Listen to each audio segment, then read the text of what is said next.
गाय literally मेरे बगल में सो रहा है, इसलिए मुझे धीरे धीरे वॉइस ओवर करना पड़ रहा है।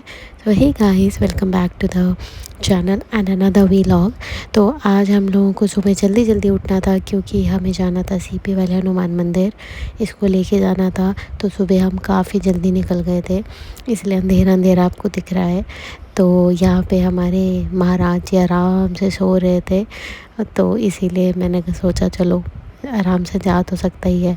इसका अब हमेशा हमारे साथ एक बैग रेडी ही रहता है जिसमें सारी चीज़ें होती हैं, बॉटल्स, पानी वानी सब एंड मिल्क एंड ऑल। उसके बाद हम लोगों ने दर्शन अच्छे से कर लिए थे क्योंकि अब वहाँ पे तो अलाउड था नहीं रिकॉर्डिंग वगैरह। ऊपर से वहाँ पे इतनी ज़ोर ज़ोर से बेल्स जो बज रही थी, क्योंकि हम बहुत सुबह गए थे तो सुबह की आरती भी देखी। इसको भाई साहब को कोई फ़र्क नहीं पड़ रहा था, वहाँ पे भी आराम से इतनी आवाज़ में आराम से अपने पापा की छाती पे चिपका हुआ था।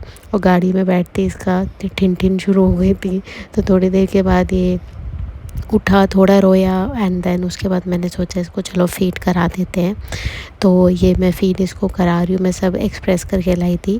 तो ये सारा चीज़ था और ये अच्छे से नज़ारे देखते देखते अपना जो फ़ीड है वो एंजॉय कर रहा था। तो हम लोगों ने ऐसे ही पूरा दिन अच्छे से स्टार्ट करा। उसके बाद घर जाते भाई मैं तो सो गई थी, खाना वाना खा के थोड़ा बहुत खाया, ज़्यादा भूख नहीं थी। उसके बाद देख ही रह सकते हो मेरी अंगड़ाइयाँ।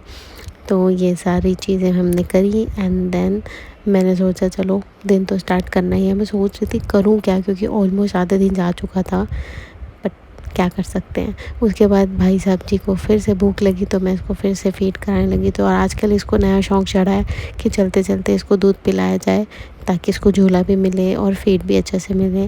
थोड़ी देर के बाद मैंने इसको इसके पापा की छाती पे रख दिया था, इसकी जो फेवरेट पोजीशन है।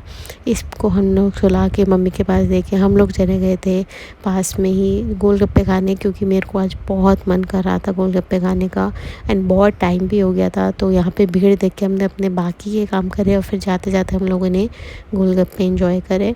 वापस आके फिर से भाई साहब जी को गोदी चाहिए थी और आजकल ये हनी सिंह के गाने सुनते सुनते इसको डांस करते करते मेरे को ऐसे एंटरटेन करना पड़ता है। एंड रात की तो ड्यूटी मेरी है ही, देख ही सकते हो, ये तो आराम से सो जाता है। तो इसको आजकल मैं अपनी चेस्ट पे रख के सुलाती हूँ ताकि इसको गर्माहट भी मिले, अच्छे से सो भी जाता है और मेरे को भी ऐसे ही सोना पड़ता है और ऐसे ही जाता है पूरा दिन।